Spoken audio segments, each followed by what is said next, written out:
praga. Tá? Praga é um termo que o homem deu, né? Então, é o que causa dano para o homem.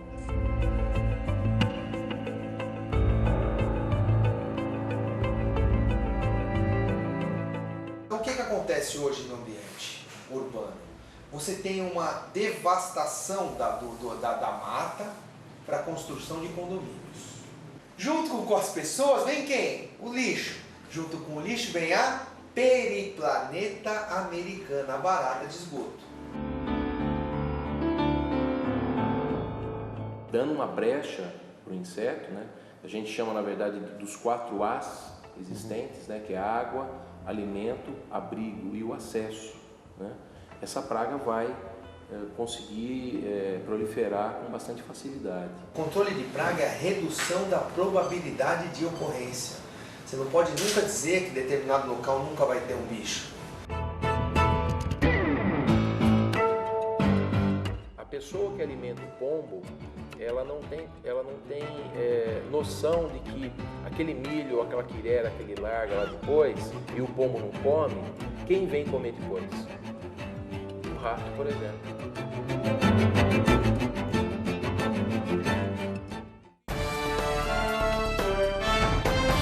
Olá, seja muito bem-vindo a Partes Grandes Reportagens, o programa que traz para a TV os bastidores da revista Partes, que é uma publicação da Câmara Municipal de São Paulo. Hoje vamos falar de uma reportagem especial que trata das pragas urbanas. Comigo aqui no estúdio, o jornalista Fausto Salvadori. Seja bem-vindo, Fausto, mais uma vez ao programa. Obrigado. E Fausto, o que te motivou a fazer essa reportagem? Foi um projeto de lei? Conta como foi a elaboração desta matéria. A ideia surgiu não a partir de um projeto de lei específico, mas a partir de vários projetos que existem correndo na Câmara. Os principais que a gente abordou na reportagem foram 2. Um do Paulo Fiorillo, que facilita o combate ao mosquito Aedes aegypti, que transmite dengue, chikungunya, zika e febre amarela. Ele facilita permitindo que os agentes possam entrar na casa sem que o proprietário autorize, né? Isso virou lei, inclusive, essa determinação do Paulo Fiorillo. E tem outro projeto, que continua com o projeto, ainda está tramitando na casa, que é do Gilberto Natalini, que estabelece multas para as pessoas que alimentarem pombos nas ruas. E tem outros projetos também que abordaram essas questões na cidade de São Paulo. E isso aí foi ponto de partida para a gente falar dessa questão, que é as pragas urbanas, também chamadas de os animais sinantrópicos. Fausto, o que é especificamente uma praga urbana? A praga urbana ela é definida do nosso ponto de vista. É algo que, do ponto de vista do ser humano, faz mal para o ser humano e convive com ele dentro do ambiente das cidades. Para muitos seres vivos, o homem poderia ser considerado uma praga, porque ele destrói várias espécies, provoca muitos danos ao meio ambiente. Mas do ponto de vista do ser humano, esses animais, como os ratos, as baratas, os cupins, que vivem com a gente nas cidades, e a gente não preferiria que eles não vivessem com a gente, então esses são chamados animais sinantrópicos ou pragas urbanas.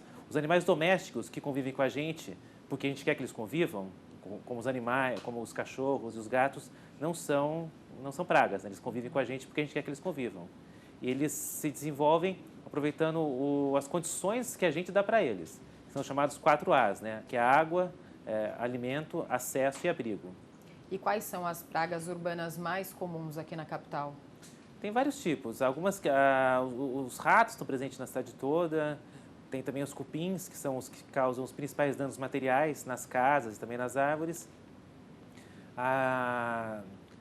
O Centro de Controle de Zoonoses considera que a principal praga da cidade de São Paulo a ser combatida é o Aedes aegypti, por causa principalmente da dengue e agora também por causa do Zika.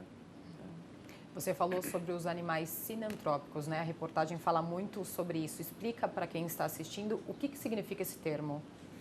São os animais que convivem com a gente a despeito da nossa vontade. Que são esses que você já comentou. É a mesma coisa que praga urbana. Ok.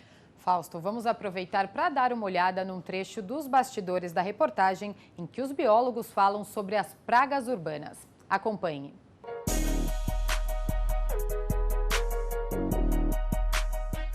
Animal sinantrópico é todo animal que vive e convive no ambiente do homem e que não é mais encontrado no ambiente silvestre.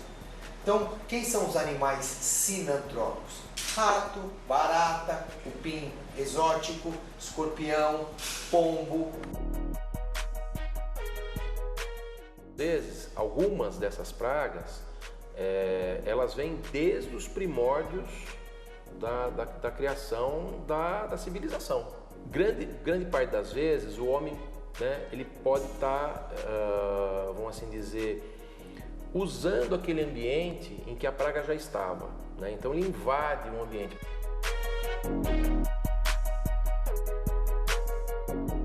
O inseto, ele vai evoluindo, né? Na verdade, ele vai usufruindo, né, dessas condições que o homem está proporcionando. Se você não tem condições apropriadas, né, a praga não vai se desenvolver, ela nem vai se transformar numa praga.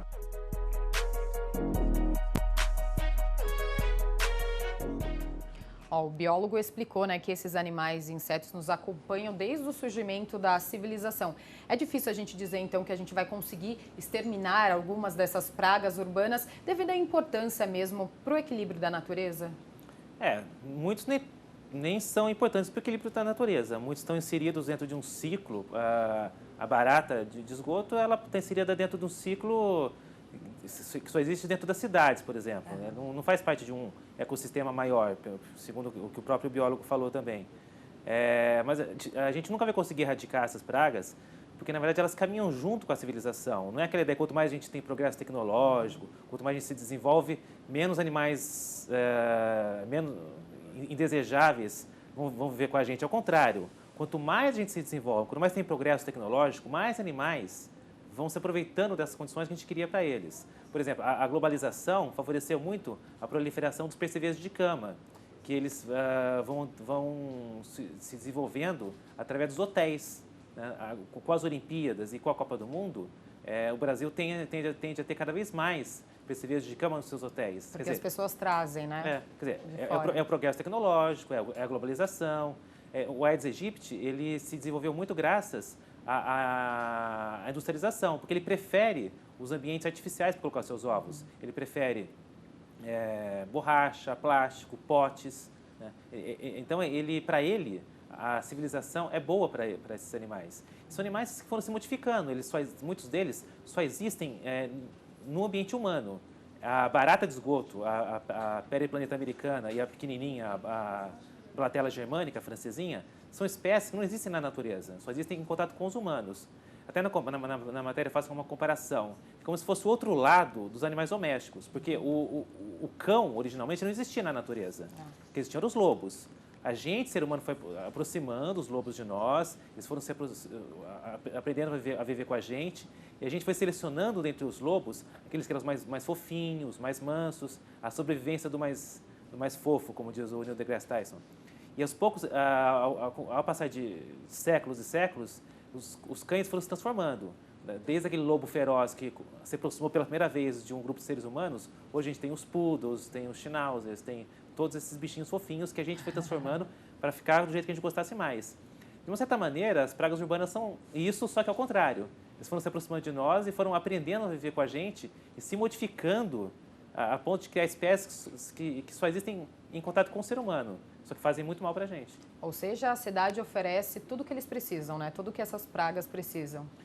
O Francisco José Zenon, ele faz uma comparação. Imagina o que é a vida de um animal na natureza. Tem pouca comida, porque a natureza não tem uma abundância de comida. Tem um predador o tempo todo querendo te comer. Tem uma dificuldade muito grande para o animal sobreviver. Agora, pega esse animal e coloca no ambiente como o nosso. Ou a gente vai ter um ambiente dele e constrói uma cidade, que é o que costuma acontecer. A gente eliminou o predador natural deles. Uma barata não tem predador na natureza, praticamente. Um pombo não tem predador numa cidade. Quer dizer, na natureza tem na cidade. E tem muita comida, porque a gente, ser humano, produz muito lixo. Ou seja, ele passa a ter comida abundante, ele passa a ter... não tem mais que disputar com o predador. E abrigo muito fácil, porque a gente fornece muito abrigo. Seja em prédios abandonados, seja na nossa casa, no nosso lixo, nas despensas, aqueles cantos da casa que a gente não costuma olhar. Então você tem uma vida perfeita para um inseto querer sobreviver morando com o ser humano. Fausto, a gente vai continuar o nosso bate-papo daqui a pouquinho, porque a gente vai para um rápido intervalo e volta já já.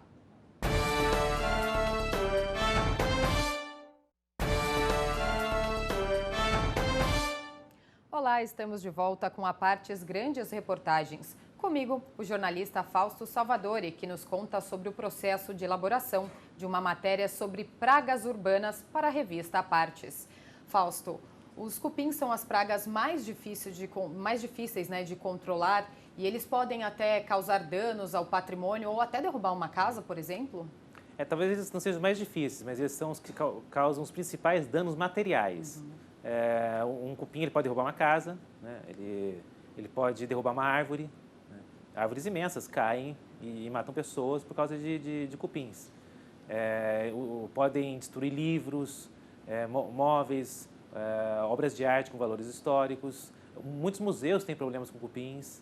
Então, dentre as vários danos que as pragas urbanas podem causar, dos danos materiais, o cupim é o principal. A gente vê muito isso em desenho animado, então pode acontecer mesmo, né? Não é só desenho. Sim, é uma praga silenciosa. Você pode estar com uma infestação tremenda na sua casa e você não vai saber, só vai saber na hora que de repente você vê um pedaço da sua casa caindo. Às vezes a gente até vê cai um pouquinho de farelo, de madeira, mas é muito difícil, né? A gente conseguir. Quando acontece isso, acho que o problema já está muito grande. Isso pode acontecer quando algo mais visível, como um móvel. Mas se a infestação está acontecendo dentro da estrutura aí é muito difícil você ver. O Randy Baldresca, que foi um biólogo que a gente entrevistou, ele mostrou ninhos que tinham 3 metros por 3. E isso estava dentro de um prédio. Né? É algo que leva anos para ser construído pelos cupins. Quer dizer que eles ficaram pelo menos 10 anos ali construindo seu ninho sem ninguém incomodar a vida deles. Muito tempo, né? E nas florestas existem os cupins nativos, por exemplo, e qual que é a diferença desses cupins para os cupins sinantrópicos, que são os que convivem com a gente aqui na cidade? Pelo que os biólogos falam, você tem mais de 300 espécies de cupins. Aquelas nocivas ao ser humano são 5, mais ou menos. Dentre eles, tem uma especificamente que é a grande destruidora, chama Coptotermes gestroi, que geralmente é ela que está mais ligada à destruição que a gente costuma ver provocada por cupins. Que pode ser todos esses que eu já falei, e também instalações elétricas. Porque o cupim, ele come basicamente madeira. Madeira é derivado, celulose, papel. Mas para chegar aonde está a madeira, ele vai destruindo o que ele corta no caminho. Por isso que o cupim ele pode destruir, inclusive, cimento, concreto. Não que ele se alimente do concreto, como algumas pessoas pensam. Mas para chegar no caminho onde está, ele vai destruindo. Inclusive, pode destruir uma instalação elétrica de uma casa. Fausto, vamos acompanhar um pouquinho da entrevista que você fez com um biólogo que fala com mais detalhes sobre os cupins. Veja só.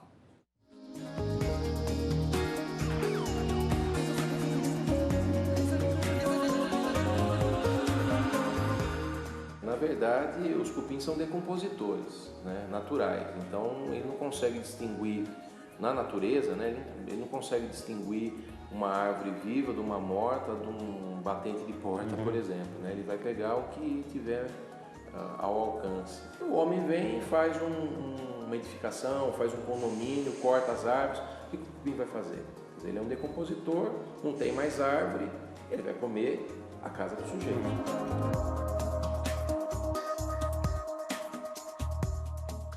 Ele pode atacar tanto uma árvore quanto uma edificação, causando problemas diversos aí, curto-circuito, ele pode levar a umidade para dentro do conduíte, né?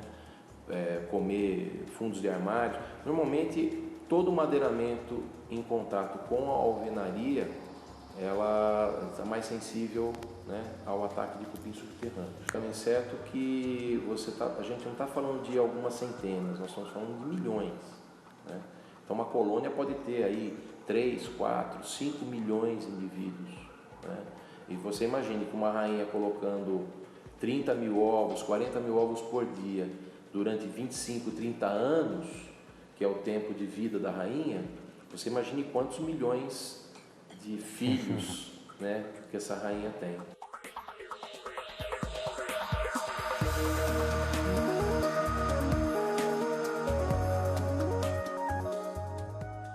Quando você detecta a infestação por cupim subterrâneo, muitas vezes depende naturalmente do grau dessa infestação, do tamanho da colônia, você pode, em poucos meses, você ter uma destruição bastante significativa ao patrimônio, né?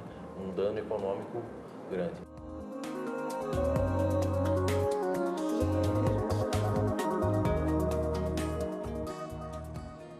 Fausto, os cupins eles são responsáveis, né, por diversos problemas nas árvores da cidade. Eles também podem causar danos às pessoas, por exemplo? Indiretamente, né? Você pode ser atingido por uma árvore que cai, por exemplo, ou mesmo dentro de um edifício, né? Por conta de uma instalação elétrica que dê curto, por conta de um pedaço da casa que cai em cima de você. Indiretamente pode sim. E aqui na cidade a gente tem diversas árvores, né, com esse problema. O problema das árvores nem sempre é causado por cupins, porque a vida na cidade é uma vida ruim para as árvores. Desde a trepidação provocada pelos automóveis até a poluição. Há várias razões que podem levar à queda de uma árvore. O cupim é uma delas também. Existe algum tipo de tratamento, alguma maneira de controlar a praga que é o cupim? Porque é difícil, né, como a gente já falou, exterminar essas pragas. Existe o controle de pragas, né? Você nunca extermina. O Randy Baldresca tem uma empresa de controle de pragas. Ele fala, eu nunca posso dizer para um cliente que nunca mais vai ter um rato, uma barata nesse apartamento, nesse prédio. Eu digo que eu vou diminuir a possibilidade de que isso aconteça. Então, o que se faz é um controle para tentar que isso tenha o menos possível. Mas uma cidade como São Paulo, você imagina que você teria que fiscalizar cada uma das árvores. É praticamente impossível, né? A fiscalização sempre vai estar aquém do problema, né? E Fausto, existe uma outra praga que não é tão comum assim, que é o escorpião amarelo, mas ele vem causando diversos acidentes por aqui, né? Ele é uma praga cada vez mais comum. Hoje em dia, dos animais peçonhentos, como escorpiões, aranhas e cobras, ele virou o principal, ele é o principal responsável por ataques nas cidades. Ele se alimenta de baratas, então ele tem muito alimento à disposição dele, porque as cidades têm muitas baratas, e ele causa acidentes que podem ser, além de muito doloroso, a picada de escorpião é muito dolorosa, esse escorpião amarelo, que é o mais mortal, ele pode provocar mortes, no caso de crianças e de velhos. Tem um hábito deles que é bem horrível, que ele gosta de ficar dentro de tênis e sapatos. E como se prevenir, então? Primeiro, olhar o tênis, o sapato, bater para ver se não tem nada dentro. Essa é uma das prevenções, junto com todas as prevenções que são colocadas para você evitar ter pragas urbanas na sua casa, ou pelo menos diminuir o risco de ter. Que é desde você lavar sempre a louça, não deixar a louça suja em cima da pia de um dia para o outro, que isso atrai muito os bichos. Você eliminar ao máximo objetos no fundo da sua casa que não servem para nada. Eles chamam, o pessoal da zoonose chama de inservíveis. São aqueles objetos que estão na sua casa, não servem para muita coisa, é alguma caixa, revista velha, jornal velho, objetos que você deixa jogado, não serve para muita coisa e serve para ficar acumulando insetos ali.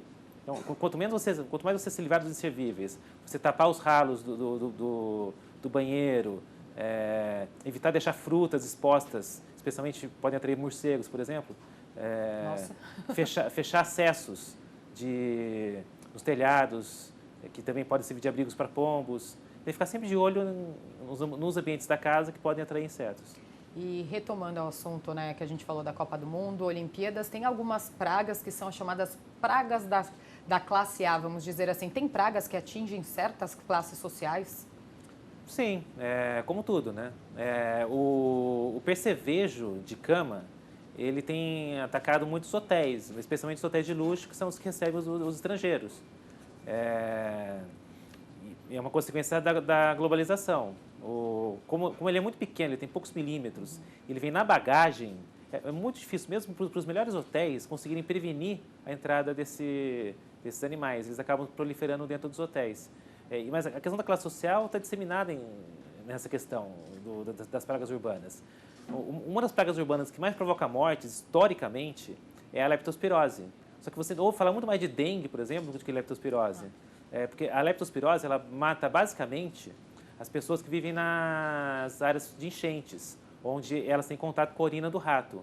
E geralmente as pessoas mais pobres. Historicamente, em 2010, a leptospirose matou 38 pessoas. Naquele ano, a dengue matou uma. Né?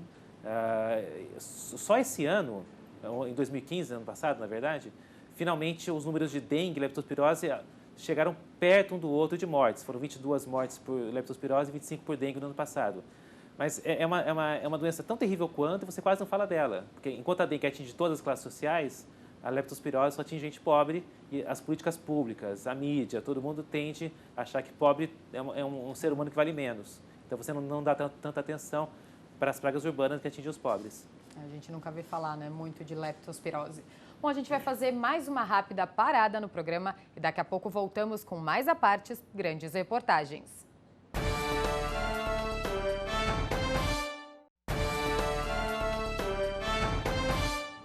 Olá, estamos de volta com apartes, grandes reportagens. Comigo, o jornalista Fausto Salvadori, que nos conta como foi produzir uma matéria especial sobre pragas urbanas para a revista Apartes.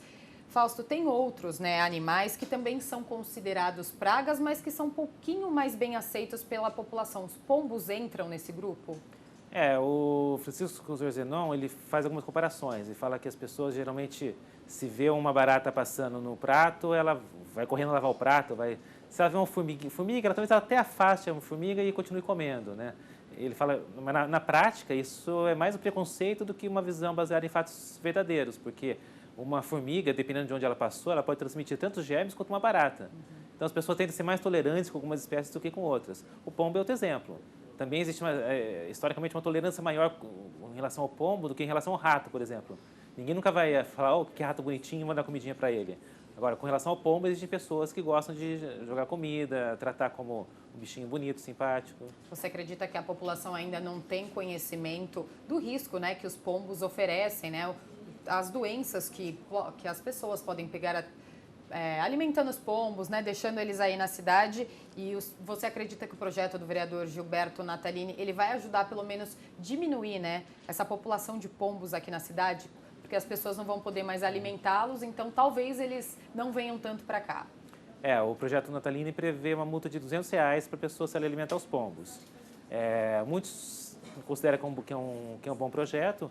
Dos biólogos que eu entrevistei, tanto o Zorzenon, do Instituto Biológico, quanto o Randy Baldresca, que tem uma empresa, a Biópolis, elogiaram muito o projeto. O Gladstone, que é biólogo das zoonoses, já ponderou que, embora tenha um valor educativo, é um projeto muito difícil de ser aplicado em razão da fiscalização.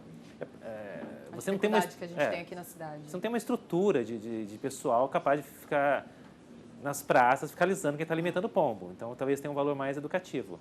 E o que o Gladstone falou, que as pessoas que alimentam pombos, pelo que ele contou, ele como biólogo das zoonoses, tem obsessão com isso, é muito difícil de tentar mudar a cabeça delas. Ele contou uma história de uma velhinha chamada Dona Adélia, que tinha mania de jogar comida na porta de casa, resto de arroz, que alimentava os pombos. E além de alimentar os pombos, você acabava também alimentando o rato, a calçada ficava escorregadia, as pessoas tropeçavam e caíam. Era muito problema junto. Ele falou que passou meses explicando para ela que os pombos causavam doenças, que as fezes dos pombos permitem a proliferação de fungos que atacam o sistema nervoso central, você pode ter consequências terríveis para o corpo de qualquer ser humano, mas não adiantava. Ela falava que os pombos eram bichinhos de Deus, que tinha que ser alimentado, e ela só parou de alimentar os pombos quando ela morreu.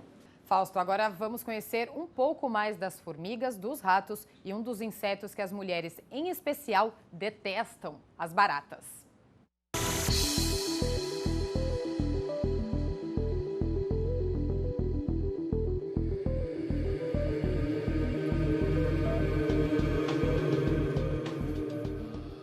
Formigas, nós temos aí também uma infinidade de espécies, né, muito importantes, desde as cortadeiras, né, que atacam plantas ornamentais, né, as formigas urbanas, né, as toceiras, né, que a gente diz, outras chamadas formigas carpinteiras, que atacam árvores também, causam esses transtornos, inclusive com mordidas, outras podem picar, né, no caso, por exemplo, de uma lava-pé, né, que forma ninhos em jardins, a pessoa pode entrar em contato com essa formiga, né?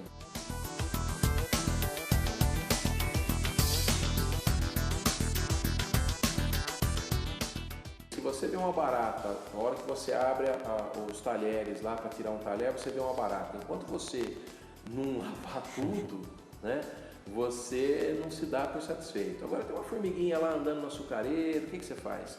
você retira ela e continua, né, a se alimentar. O grande problema é que você tolera mais a formiga do que a barata, né? A mesma coisa o rato, né? Você não tolera o rato, mas o pombo você tolera, tá? E o pombo, ele é transmissor de doenças tão ou mais importantes do que o roedor. A histoplasmose, por exemplo, é transmitida por fezes de pombo, tá? Que é um fungo que pode ser fatal.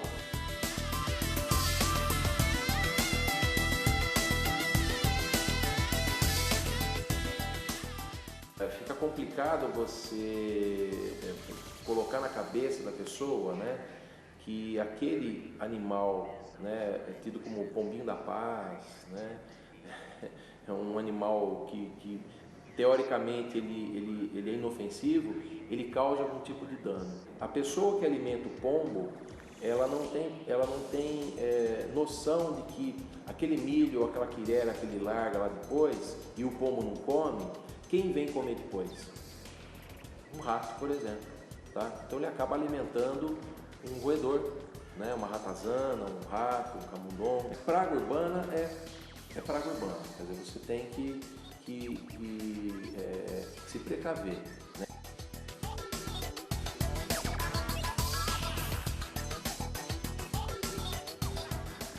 Como o Fausto já havia falado para a gente, o Francisco, biólogo, falou também, não devemos alimentar os pombos, que eles oferecem tantos riscos ou mais até que os ratos. Fausto, para concluir, encerrar aqui o programa, vamos falar mais uma vez sobre a prevenção. O que a população deve fazer para prevenir as pragas urbanas e como que a gente consegue, né, conviver de uma forma mais equilibrada com elas?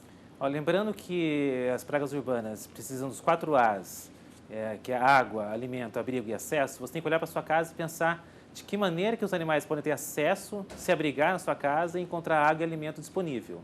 Então, por exemplo, lixo. O lixo tem que estar o tempo todo dentro de sacos plásticos fechados, com tampa fechada. A comida, você não pode ter comida exposta. Se você tem um animal de estimação, você tem que estar o tempo todo lavando o potinho onde esse animal come. Não pode deixar muito tempo aquela comida exposta, porque também atrai todo tipo de animal. Em locais que tem morcego, é muito perigoso você deixar aquelas fruteiras, aquelas frutas bonitas, a pessoa gosta de colocar, pode atrair morcego e outros animais também. Ralo de banheiro tem que estar sempre fechado. Aquela louça que a pessoa chegou no final do dia, tá com preguiça, vou deixar para lavar a louça amanhã. Você está convocando todas as baratas do bairro para passearem em cima da sua pia durante a noite, se você fizer isso. Então, o ideal é sempre deixar lavar a louça também, não combater a preguiça e lavar a louça antes de dormir. São essas preocupações.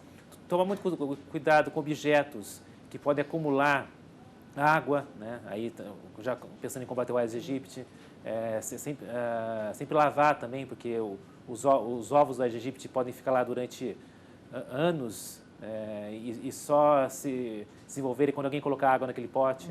Então, nunca deixar potes, sempre lavar esses objetos, caixa d'água sempre fechada. E nunca acumular objetos que você não vai usar depois. Caixas, jornais velhos, revistas usadas, tudo isso pode ser uma fonte para virar um abrigo para um companheiro que você não quer ter na sua casa. Fausto, muito obrigada por mais essa participação aqui no programa. Muito obrigado. Olha, o programa de hoje fica por aqui, mas você pode acessar todo o conteúdo da Revista Partes na internet. Acesse câmara.sp.gov.br e vá na seção da Revista Partes. Obrigada pela companhia e até a próxima semana. TV Câmara São Paulo, informação para a cidadania.